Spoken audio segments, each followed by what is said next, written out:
madaxweyne axmed maxamed maxamuud silaayo ayaa qasiga madaxtooyada Somaliland ku qaabilay wafdi ballaaran oo ka socday shirkadda shidaal qodista ee DNO. kulankaasi uu la qaatay madaxweynuhu ayaa waxa ku wehelinayay madaxweyne ku-xigeenka Somaliland Cabdiraxmaan Cabdilaahi Ismaaciil Seelixi, xubno ka tirsan golaha wasiirada xukuumadda Somaliland. kulankan oo ay saxaafadu dibad joog ka ahayd ayaa markuu kulanku soo idlaaday waxaa si wada jir ah shir jaraa'id u qabtay wasiirada arrimaha dibadda iyo macdinta iyo tamarta Somaliland iyo mas'uuliyiin ka socotay shirkadda DNO ee shidaal qodista. والصلاة والسلام على سيدنا محمد وعلى آله أجمعين. waxaan maanta jecelahay inaan halkan ku soo dhaweeyno DNO iyo Warsomali oo halkan inoogu yimid Block 18 la siiyey. waxaan aad iyo aad ugu soo dhaweynaynaa madaxda sharikadda oo aanu filayno inaanu si fiican uga shaqeyno.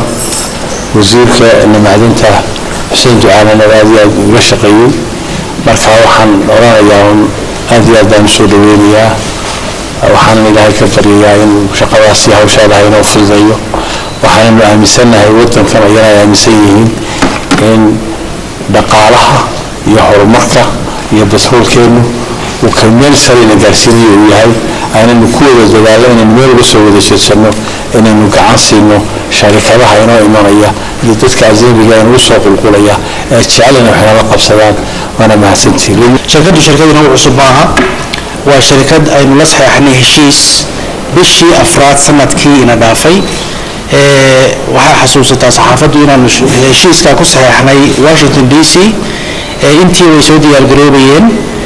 shirkaddu markaa waxa weeye waa DNO siduu wasiirka khaarijiga u sheegay. waa shirkad Norwegian asaaskeedu yahay, laakiin Middle East ayay ka shaqeysaa iyo North Africa MENA based company weeye. waxaanay wadataa shuraako la shariika Block 18 kala shaqeynaya 40% saamiga. marka hadda shirkaddii shaqadii ay doonaysaa inay u diyaargaroodo way soo degtay. laba bilood horteed ayay xafiis ka furatay Hargeysa. maareeyihii ay dalka u matalayay oo isaguna yimi maxamed shaadiiriye oo inala jooga oo imika halka laba bilood inala joogay oo hawshii bilaabay inuu shirkaddii u sameeyo xafiisyo ay ka shaqeyso.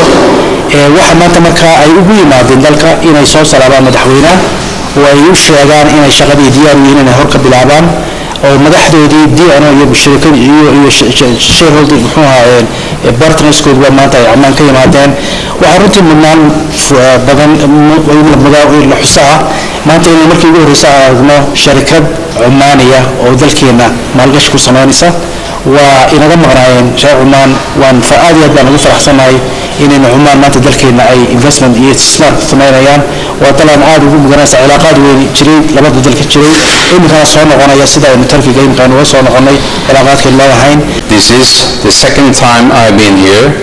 Now we will be very often in Somaliland and the areas we will be operating in. And we truly hope that we shall be able to help the people of Somaliland, the government of Somaliland, and everybody else involved in finding what we are here to find, that is hydrocarbons in the ground. So we are very much looking forward to support you and the people here in going forward. Rahim, we thank you for the hospitality we got in Somaliland. We and our partners are here to explore for oil and gas, but we are also interested in mineral exploration. But coming from Oman, we are more interested in people-to-people relationship. We're interested in trading and business. We are neighbors. Oman is only about 1.5 hours flying time from Somaliland. So inshallah this will be the beginning of a relationship in trading, in business, in cultural exchange between our two countries. Thank you very much.